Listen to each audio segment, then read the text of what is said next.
What did we have next? Sorry, I'll cut it right there. I will too. North Carolina exit. All right, cool. Drake Cetol locked on Big 12 with us today here on College Football Addiction. Hey, if you're watching this, do me a favor and hit the subscribe button real quick as we'll continue to break down conference realignment, just a month out from the season, a little bit less than that, starting up in Dublin. North Carolina, the exit that seems to be coming from them, right? Don't have a timeline, don't know exactly when that is. It feels like it's going to be before that 2030 deadline. Not predicting, not saying it's definite, but it feels like it's coming sooner rather than later. Drake, does that make it more likely? I was actually asked this on a show this week too. Does that make it more or less likely that Florida State and Clemson also leave before that deadline? That timeline, sorry. I think it makes it more likely that Florida State and Clemson will follow suit with North Carolina. They need somebody to spearhead this. What I remember about January of 2023, maybe it was 2024, but I believe 2023, somewhere in that range. When we first heard tell of Florida State and Clemson wanting to get out of the ACC, it was a bombshell, and you thought, wow, $500 million is a lot, but they seem very serious about this. They're going to go to court with it, and if they're able to, they'll exit as early as possible. Reason being, they could make 15, 20 million more dollars per year in the SEC and the Big Ten, and those contracts are built for inflation, so they're more advantageous for the school long term. Come to find out, they were serious, both of those schools, about leaving the conference to the point where they've now reworked their grant of rights and reworked their ability to get out of the conference in a few years. But there was still a bit of either financial savvy or even cowardice to say we're going to do it right now. They decided to hold off, and they'll likely hold off until it drops to $75 million instead of that original $500 million that comes in 2030. But then North Carolina says, hey, for $100 million, for $125 million, we'll leave early. We've got the Jordan brand, and if we're already making 15 or 20 million more on a full share of revenue in the Big Ten of the SEC, why wouldn't we go do that? It seems to be the way that North Carolina is talking right now, and they were fourth or fifth down the line when these conversations started happening. It was Clemson, and then Florida State, and then where will Miami go?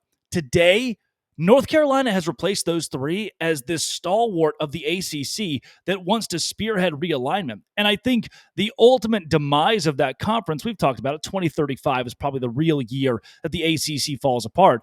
But their ultimate demise lies in a school not named Florida State or Clemson taking the onus upon themselves to get out. Now that there's a little man or an underdog or an unexpected player in this that wants to lead the way, I would be really surprised if Florida State and Clemson said, yeah, North Carolina can do its own thing, we're just going to sit back and wait. I think they're the ones so passionate about a new move, they would follow suit. Is it crazy? Here's my take, and I don't know if you agree with this or not. I think the ESPN wants to get some Belichick versus SEC matchups sooner rather than later. If North Carolina waits until 2030, like he's not there anymore. Like he's not coaching until 2030. I'll be shocked. I'll just say it like that. I think ESPN, my take has always been that the TV networks are really who's driving this boat. Now, does Florida State and Clemson want to get out? Absolutely. Would it matter if ESPN and Fox weren't the ones like puppeteering the whole situation, right? So my take is, yes, UNC definitely wants to get out, but I can want to live in a mansion, for all that I want. If I don't have somebody ready to build or buy me a mansion, it doesn't really matter how much I want it. My take is that ESPN very much wants some of these Belichick versus Kirby, Belichick versus Lane, Belichick versus Sark, Belichick versus just whoever, right? Like there's a list of characters in the SEC that'd be a lot of fun to see. I think they know they're going to get a Belichick bump, much like Fox and somewhat ESPN did when Dion went out to Colorado. And my take is that ESPN will probably help them make this happen. I'll get right back to the video, but if you are jacked for college football, which is just weeks away, make sure that you are stocked up at alumnihall.com. You can use our code CFA15 for 15% off of the very best brands like Nike, Columbia, Cutter and Buck, Jordan on certain schools. Make sure that you're shopping at Alumni Hall for all of your college football gear. They support several teams that we talk about, several that we don't as much, but alumnihall.com or in person, CFA15 will save you 15% on your order. Go check them out today. whether it's them helping with the buyout, whether it's them helping with, negotiating things with the ACC, whatever the situation is. That's why I think UNC will get out before 2030, if I had to guess, because I think they want to take advantage. Once Belichick leaves, even if it's his son that takes over, there will not be the same bump, right? Even if North Carolina is a perennially good team, which I don't necessarily think they'll be, not to crap on North Carolina and get their fans all upset, but I don't think they're going to just all of a sudden go to the SEC and turn into a 10-11 win team year after year after year after year. It's hard for the SEC powers to do that. So I don't think, North Carolina's ratings will drop. I think ESPN knows they got to strike while the iron's hot. And that's why I ultimately think they will help them get out faster.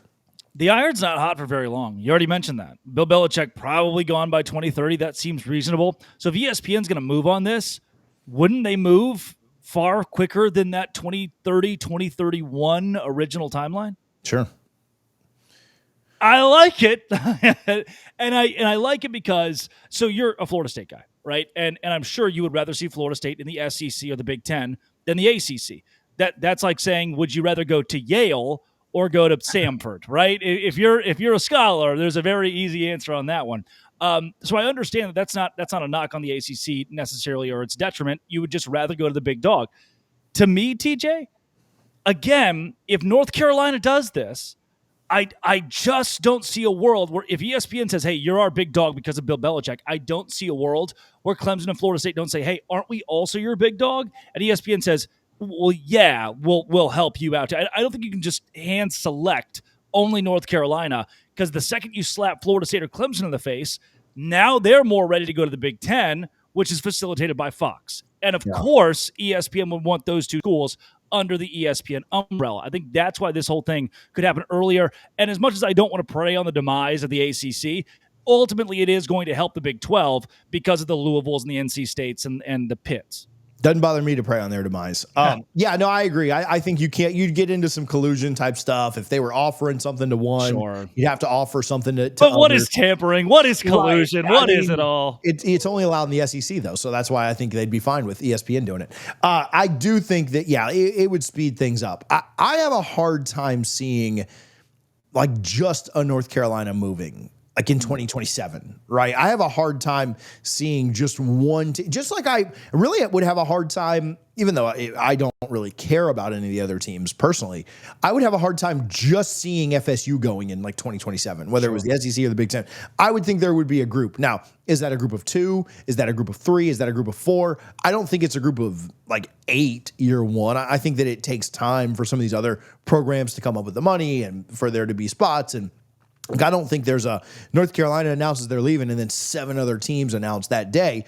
Even you mentioned like the Louisvilles and the other teams that the Big 12 may try to poach. I think there's some years that go along with that. I think the price tag in 2027 is what? 18 times 3 is 36 plus the 75, 111 million. Like, I don't know that Louisville can afford that 9 digits up front to be able to do that. And then anyone else too, right? Like you're going down the pecking order of like, well, who would be next? Pitt, Boston, or not Boston College, Virginia Tech. Like are we really going to come up with $300 million from the Big 12 to be able to get those teams in 2027? So I think that they may move, but it'll probably be a couple of years down the road, maybe closer to that 2030 timeline. Maybe ESPN is able to shift some things around and help some of these teams negotiate and get numbers down even further. But I think, I'm in full agreement. I think that North Carolina move, Florida State, and I do think Florida State fans and Clemson fans are even kind of looking at North Carolina like, hey man, where were you the last 2 years? Like where were you when we took all the daggers, when we were taking all this the arrows for doing this? Where were you when we were laying it on the line to get you this pathway? So I do think there's some hypocrisy and Florida State fans and Clemson. But all that said, whoever can get out first, that's probably good for everyone else. And I think Florida State and Clemson will benefit the most in the short term. They're going to do better TV ratings over a 5-year span than North Carolina or Miami or any of these, Georgia Tech, any of these other teams. So it was worth it for Florida State and Clemson to spend the money to get the benefit. But at this point, I think you have to put aside all the other stuff and just say, man, if North Carolina can get out in 2026, like if they can announce before this deadline with the ACC, great. Because that means we're not far behind. Are we a year behind? Are we 2 years behind? Whatever. It doesn't matter. As soon as North Carolina can get out, better for everybody else kind of following suit. Better for the Big 12. And I don't think North Carolina is a Big 12 brand, but I do believe, again, if you're looking at Virginia Tech or Pitt or Louisville, who likely aren't going to those Power 2, the Big 12's right there to catch them, and it only is going to make this conference better.